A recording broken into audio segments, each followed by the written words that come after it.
Allah Ta'ala menciptakan manusia dari berbagai suku dan bangsa yang berbeda-beda dengan tujuan hendaknya untuk saling mengenal satu sama yang lain.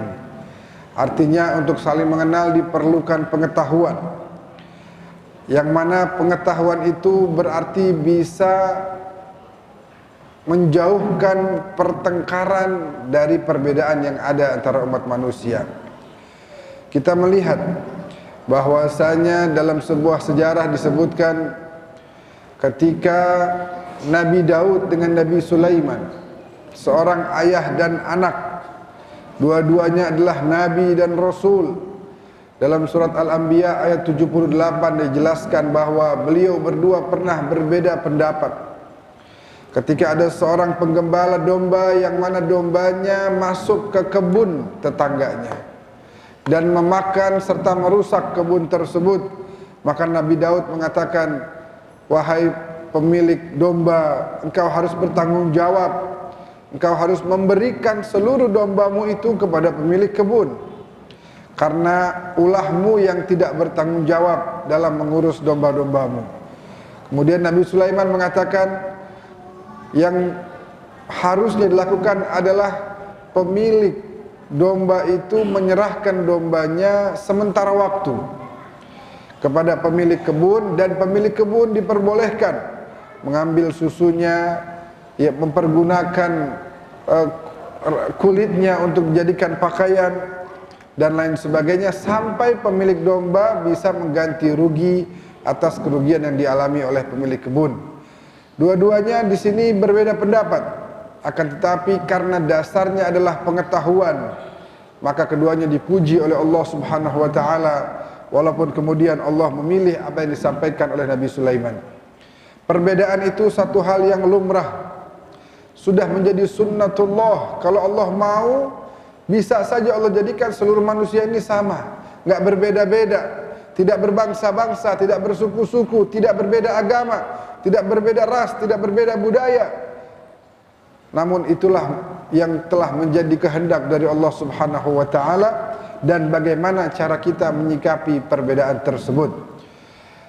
Dalam sejarah dijelaskan bahwa ketika Nabi Muhammad sallallahu alaihi wasallam memerintahkan sepupunya Ja'far untuk hijrah ke Habasyah, pergilah kalian menuju Habasyah karena di sana ada raja yang tidak berbuat zalim, yaitu raja yang bernama Najasyi. Datanglah Ja'far bersama para rombongan dari para sahabat sampai di Ethiopia, di Habasyah. Raja dengan penuh kebijaksanaan bagaimana cara menanggapi perbedaan antara agama Ja'far dan agama si raja yang beragama Kristiani saat itu. Namun Amr ibn al-As yang hari itu ikut mengintili perjalanan Ja'far, mencoba mengadu domba. Namun dengan penjelasan dan uraian yang disampaikan oleh Ja'far, maka raja tersebut mengatakan, tidak ada perbedaan antara agamamu dengan agamaku. Agama kita sama-sama mengajarkan kepada kebaikan. Maka kemudian Ja'far mendapatkan jaminan keamanan dari Raja Najasyi. Perbedaan satu hal yang wajar. Bahkan dua tokoh pakar ulama fikih dalam mazhab Ahlus Sunnah, Al-Imam Abu Hanifah dengan Imam Malik, memiliki perbedaan yang jumlahnya dikatakan 1000 lebih dalam kajian-kajian keilmuan. Namun itu tidak menjadikan mereka berdua bertengkar, tidak menjadikan beliau berdua ribut satu sama lain, karena beliau berdua memiliki dasar pengetahuan ilmu dalam perbedaan-perbedaan yang ada. Mencari mubahatsah, mencari kebenaran dengan cara berdiskusi dengan satu sama yang lain itu diizinkan dalam Islam. Wajadilhum billati hiya ahsan. Dan dicontohkan oleh baginda Rasulullah sallallahu alaihi wasallam ketika kaum Nasrani Najran datang kepada baginda Nabi yang saat itu berada di masjidnya, maka baginda mengizinkan mereka untuk masuk. Lalu kemudian baginda mengajak diskusi dengan rasa ingin menyampaikan kepada satu kebenaran, bukan ingin menjatuhkan.